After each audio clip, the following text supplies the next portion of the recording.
പന്തക്കുസ്ത തിരുനാൾ അടുത്ത് വരികയാണ്. ഏറ്റവും അടുത്ത ദിനങ്ങളാണ്. പ്രാർത്ഥനയോടെ നമ്മൾ പരിശുദ്ധാത്മാവിൻ്റെ വലിയ അഭിഷേകം സ്വീകരിക്കുവാൻ ഒരുങ്ങുമ്പോൾ ഇന്നേ ദിനം ഈശോ നമ്മളെ ഓർമ്മപ്പെടുത്തിക്കുകയാണ് എപ്രകാരം ഈ ഏറ്റവും അടുത്ത ഒരുക്കം നമ്മൾ ക്രമീകരിക്കണം. അപ്പസ്തോല പ്രവർത്തനം 2-ാം അധ്യായം 38-ാം തിരുവചനം. പത്രോസ് പറഞ്ഞു, നിങ്ങൾ പശ്ചാത്തപിക്കുവിൻ, പാപമോചനത്തിനായി എല്ലാവരും യേശു ക്രിസ്തുവിൻ്റെ നാമത്തിൽ സ്നാനം സ്വീകരിക്കുവിൻ, പരിശുദ്ധാത്മാവിൻ്റെ ദാനം നിങ്ങൾക്ക് ലഭിക്കും.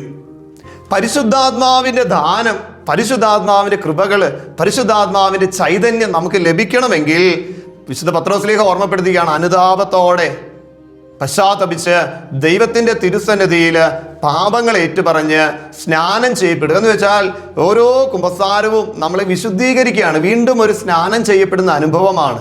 നമ്മുടെ പാപക്കറകളെല്ലാം കഴുകി അനുതാപത്തോടെ ദൈവത്തിൻ്റെ സന്നിധിയിൽ നമ്മൾ പ്രാർത്ഥിക്കുമ്പോൾ പരിശുദ്ധാത്മാവിൻ്റെ കൃപകൾ കിട്ടും. ഇത് പറയുന്നത് പത്രോസ്ലീഹായാണ്. കാരണം പത്രോസ്ലീഹായ്ക്ക് ഈ ഒരു അനുഭവം സ്വന്തമാക്കുവാൻ സാധിച്ചത് കൊണ്ടാണ് പറയുന്നത്.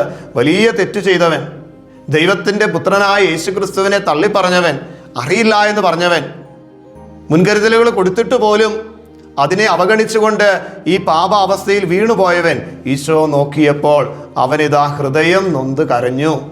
അവൻ പുറത്തേക്ക് പോയി ഹൃദയം നൊന്ത് കരഞ്ഞു എന്നാണ് വചനത്തിൽ പറയുന്നത്. ഹൃദയം നൊന്ത് കരഞ്ഞ് അനുതാപത്തോടെ ദൈവത്തിൻ്റെ സന്നിധിയിലേക്ക് മടങ്ങി വന്നാൽ ഈശോ നമ്മളെ ഓർമ്മപ്പെടുത്തുകയാണ്, വലിയ കൃപകളാൽ നമ്മളെ അനുഗ്രഹിക്കും. കർത്താവേ, വീഴ്ചകൾ സംഭവിച്ചിട്ടുണ്ട്, തെറ്റുകൾ പറ്റിയിട്ടുണ്ട്, കുറവുകൾ സംഭവിച്ചിട്ടുണ്ട്, പോരായ്മകൾ വന്നിട്ടുണ്ട്.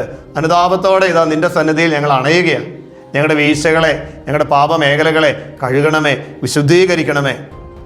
വീണുപോയ ജീവിതത്തിന് കർത്താവ് നൽകുന്ന ഒരു അവസരം പ്രാർത്ഥിച്ചൊരുങ്ങിയാൽ പരിശുദ്ധാത്മാവിൻ്റെ കൃപ സ്വീകരിച്ച് ഇരട്ടി അഭിഷേകത്തോടെ മുന്നേറുവാൻ ദൈവം നമുക്ക് നൽകുന്ന ഒരു അവസരമാണ് ഈ പന്തക്കുസ്ത.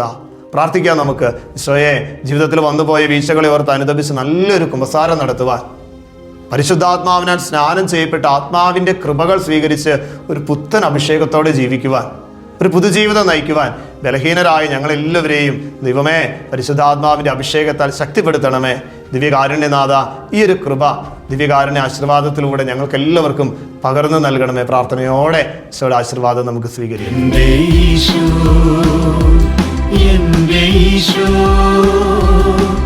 നീ മാത്രം മതി ജീവിച്ചിടാൻ, എൻ്റെ ഈശോ.